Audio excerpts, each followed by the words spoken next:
What's up, guys? It's your girl Chelsea, the wannabe Hecate, coming at you live with episode 7 of Analyzing Celebrity Birth Charts. Today, we will be talking about someone who is very important to me and who has been very important to me for some time, who has been a very big part of my life, a very big factor in my happiness, the one and only, the legendary, the sixth man, the sixth god, Aubrey Drake Graham. Wow, you guys, I just got dizzy like doing my intro. I love Drake. I have always loved Drake. I just love him. I really don't have like reasoning. It's all in his chart. His chart is so pretty. I love it so much, and I'm so excited to talk about it because I'm so excited to talk about him. And wow, I'm just gonna edit little hearts floating around my head for this whole video. As you can see, this is episode 7 of a series that I do called Analyzing Celebrity Birth Charts, and there are 6 other episodes that you can check out. I've done Keanu Reeves, I've done Ariana Grande, I did Carrie Fisher. It's really fun, and it's a really cool way to give you guys examples of how the planets can act in different signs and different houses. So if you like this video, please consider checking the rest of them out and checking out the rest of my channel, my Instagram. I do a lot of cool stuff relating to tarot and astrology, and I'm always looking to make new friends. So if you guys ever have any questions about anything I mention in my videos, or you have like personalized tarot or astrology questions, please feel free to email me, leave me a comment under the video. You can DM me on Instagram. All my contact stuff is going to be in the caption, so please feel free to check that out. I also do $10 birth chart interpretations, so if you watch this video and you think that how I explain Drake's chart is really cool and you want me to do that for your chart, I can totally do that, and it's $10 and the information's in the caption, so definitely check it out. So for Drake's big 3, we have a Scorpio sun, a Cancer moon, and a Leo rising, which is kind of interesting since Scorpio and Cancer are water signs and Leo's a fire sign. I think that having the water moon along with the water sun and the fire rising is what makes him more emotional and more of a teddy bear, if you will. Now his sun is in Scorpio, and as we know, Scorpios are very intense, passionate, magnetic are the words that come to mind when I think of Scorpios. They throw themselves into anything they do. They will give 110%, but they have to decide that they're going to give that 110%. You can't convince them to put their weight behind something if they're not committed to it. Scorpios can be very dedicated. They have a very high staying power. They're very loyal, but they can be jealous. They can be a little possessive. They have excellent poker faces. I say with my whole chest that Scorpios have the best poker faces in the zodiac because they can just seem like they have nothing going on up here. It's very passive, but underneath there's always a lot under the surface. Should also be noted that Scorpios can make dangerous enemies because they never forget a kindness and they will repay that kindness in turn, but the same is going to go for any kind of grievance or disrespect you give them. They will give that right back. Drake's sun is in his 3rd house, which is the house of communication, also the house of how we learn and study, gather information. Our siblings or our cousins are also ruled under this house. The 3rd house is ruled by Gemini, which is a very fast-paced sign. It has kind of a nervous energy to it. It's always moving and going from one thing to the next. Having the sun here is going to make Drake endlessly curious. He wants to learn a lot from his environment. He wants to learn a lot about the world. That's how Geminis are, and the 3rd house is ruled by Gemini. He definitely needs activity and changes of scenery often. He's not going to be content with like mundane humdrum. He takes pride in his mental agility and in his friendships, which if you listen to Drake's music or if you just kind of pay attention to him in general, you know that his friends are a very big, important part of his life. He got 50 million shout-outs in his songs for a reason. Having sun in the 3rd house is going to mean that Drake has a very good ability to express himself that makes him excel in the field that he chooses. It also gives him a very cheerful personality, but he can at times come across as kind of arrogant and in your face. Drake's moon is in Cancer. This is a very comfortable place for the moon to be since it's ruled by Cancer. He has very strong emotions and probably perceives the world around him through his feelings, as most Cancer moons do. Cancer moons tend to have very good memory. They also tend to make very good actors or writers. A Cancer moon can appear aggressive, but underneath the crab shell, they are vulnerable and they do have those deep emotions that I talked about. They work best when they set their own pace, which is good for Drake since he's a musician and he can do that. Cancer moons at their core are just very sensitive, very imaginative, and they have a lot of personal charisma, which Drake definitely does. His moon is in his 11th house, which is the house of friendship, group involvement. So as I already mentioned before, Drake's friends are very important to him, and this placement is going to magnify that even more. He has very easy social charm since his moon is in the 11th house. He makes friends easily, and it's easy for him to use the friendships and relationships to further his career. It's not necessarily him using people, it's him finding ways to use the relationships to his advantage and finding ways to probably make money for him as well as these other people. Since this is the house of friendship and group activities, as I said, it's more important for people who have placements in this house to have a feeling of belonging with friends or with some kind of group other than the family, which Drake definitely has. You can tell by how he talks about his friends that he considers them family and that they're very important to him, since they all came on this come up together and they did it as a family. Moon and 11th house people tend to like to entertain in their home, which Drake definitely does. His home is incredibly beautiful. These people are also filled with a lot of dreams and wishes for their future, which I think really describes Drake to a T as far as, you know, wow, I'm sorry, I started thinking about him and then I kind of... Drake definitely has always had a lot of dreams and wishes for his future, and he's always been a hard worker, and he's always worked to get where he is, because as we all know, he started from the bottom. And now, he's at the top. Drake has a trine between his moon and his Venus. Trines, as we've discussed before in analyzing celebrity birth charts, trines happen when two different planets are 4 signs apart, or they're in the same element is another easy way to remember it. Now, Drake's moon and Venus are trine, which gives him a very friendly and sweet disposition. Lots of personal popularity, lots of success in life, which, as we've seen, has come true. A moon-Venus trine is also going to give him this natural charm, and it's also going to give him a very well-developed respect for things that are considered to be or are usually associated with the feminine. You know, that he is very romantic and that he appreciates beauty and the finer things and the female figure, if you will. Drake also has a trine between his moon and his Jupiter. This gives him the pleasant and optimistic disposition that we've already talked about with other placements. It makes him very humorous and fun to be around. Having a moon-Jupiter trine means that he doesn't take life too seriously. He's very comfortable with where he is. He's very generous. He's very well-liked, for the most part.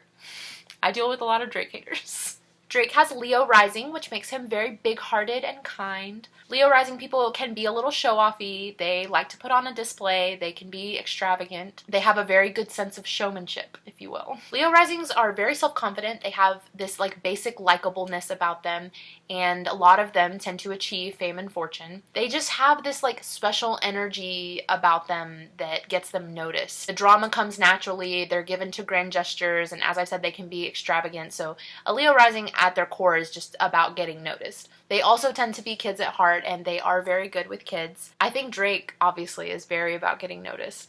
But I think that I really like how the Leo rising makes him just a big old softie, kind of, because you've already got the Cancer moon, which makes him a softie, and then you've got the Leo rising coming in. It definitely makes sense for Drake to have some Leo in his chart, since Leo is the sign that's associated with entertainment and with the arts and performance. Drake's Mercury is in Scorpio. This is going to make him very observant, very curious, always reading between the lines. Mercury Scorpio people are very passionate when it comes to speech and communicating. They're very good at strategizing. They're drawn to things that are hidden, and they can have a very stubborn mind that is just very determined in its pursuit. Once it's set on something, it's gotta get it. Drake's Mercury is in his 4th house. This is the house of your home, your childhood, your parents, and Mercury, being the planet of communication, means that having it here makes one very imaginative, always dreaming up new ideas, new plans. Since this is the house of parents and childhood, it's possible that his parents or his early life were what influenced him to learn. I think if anything, knowing what we know about Drake, his parents in early life influenced him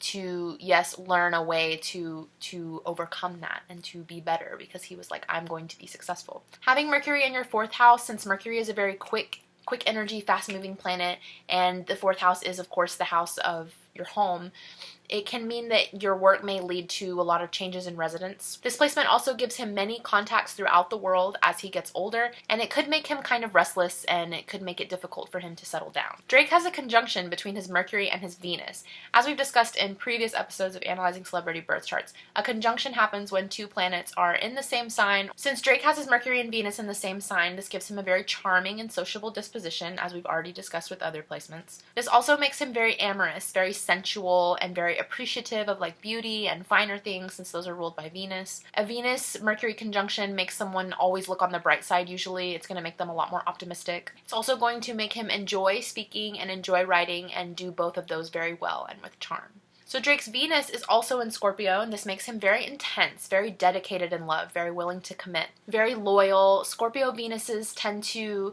give someone a lot of devotion and commitment, and in return, they want that much devotion and commitment back. Scorpio Venuses can be infatuated with the person that they're into, and they just want to know like every little thing about them and explore like all of the different areas of their mind. But when it comes to them giving up the parts of their own mind, they may not be as eager to do that.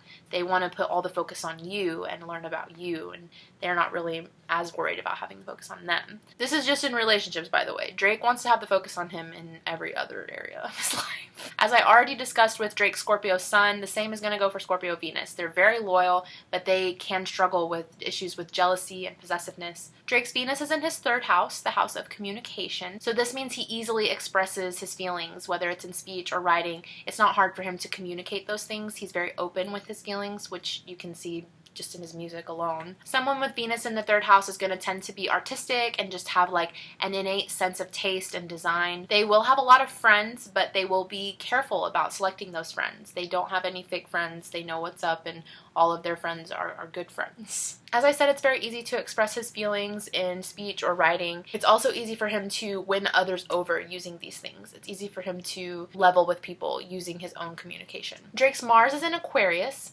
This is going to make him very progressive, very open-minded. Mars is a fiery planet and Aquarius is an air sign, so it can be very interesting to see how Mars acts here. If he feels boxed in, he's probably going to rebel. People with Mars and Aquarius tend to like to surprise people. They tend to like to bend or break the rules and then kind of introduce their own rules or their own way of doing things. The crux with having Mars and Aquarius is that these people tend to struggle with like wanting to do things alone, but also like getting involved with group activities.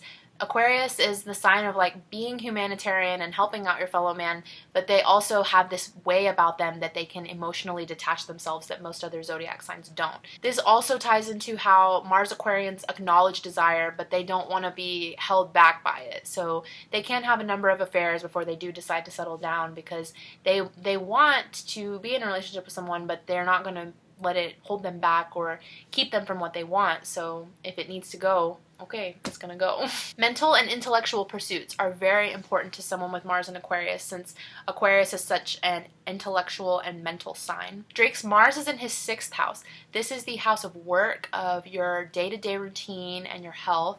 This makes him drive himself very, very hard, and it also makes him expect the people that are working with him to drive themselves just as hard as he is. So sometimes it's almost better for people with this placement to like work on their own because they just get fed up if people aren't working as hard as they are. Mars and 6th house people are very good at organizing and analyzing. Since the 6th house is all about details, they're going to pay attention to those details. They definitely put a lot of energy into any job that they do, no matter what. They work a lot, they work hard, but it is possible that they will meet with some professional rivalry in whatever field they do end up choosing, which, as we all know, Drake has dealt with in droves. Drake's Jupiter is in Pisces, Jupiter being the planet of luck or expansion. This means that he attracts fortune because of his likableness and his popularity. He has this like faith in the goodness of life and faith that things will work out, they'll go okay. God's plan, if you will. Pisces Jupiter people tend to do well in work where they deal directly with others or deal directly with others' feelings. Pisces is a very caring sign. It's very compassionate. So having a Pisces placement is also going to make Drake very caring and compassionate, very charitable, willing to help out others. His Jupiter is in his 7th house. The 7th house being the house of one-to-one partnership, relationships, marriage. It's said that wherever Jupiter is house-wise in your chart, this is where you feel lucky, where you feel like you might have more breaks than other people. So since Drake has it in his house of partnerships and marriage, it's said that he will have a successful marriage. He will have plenty of successful partnerships, which he already does, and they've gotten him where he is today. It's also said that people with this placement tend to marry twice, and that one of the people that they marry is someone very rich or someone very influential, wealthy. Jupiter 7th house people have to watch out for overgenerosity. Drake's Saturn is in Sagittarius. This is the planet of responsibility and control. People with Saturn in Sagittarius tend to struggle with an inner conflict between this need for security and stability, but a desire for adventure and new horizons. These people tend to encounter setbacks or adversity early on in life. They have to work a little bit harder than others and maybe have to grow up a little bit faster. They have to work very hard to receive what they know is due to them. Sagittarius is a very free-thinking sign, and it's all about personal freedom. So having Saturn here is definitely going to give Drake his own way of thinking about things. Drake's Saturn is in his 4th house, the house of home, family, childhood. It is said that wherever Saturn is in your chart house-wise, this is where you felt a lot more obstacles. This is where you felt more setbacks and like you had to work harder. Since Drake has Saturn in his house of family, he's very devoted to and concerned about his family. He's very persevering and patient. Stability is very important to him. He's going to plan for the long term, plan so that he'll have security in his old age, plan for his mother to have security in her old age. When you have Saturn in the 4th house, you tend to achieve your objectives despite all of these hurdles that it throws at you. And what's also interesting about Saturn in the 4th house is that it's said that people who have this placement can experience the early loss of a father. This doesn't necessarily have to mean a death. It can just mean, in Drake's case, as is public knowledge, his father was not around a lot in his childhood. They have a better relationship now, but as Drake has stated in his music, the early loss of his father definitely influenced him a lot and obviously made him who he is today. Thus concludes my TED Talk on Drake. I hope you enjoyed it. I hope you enjoyed it as much as I enjoy talking about him.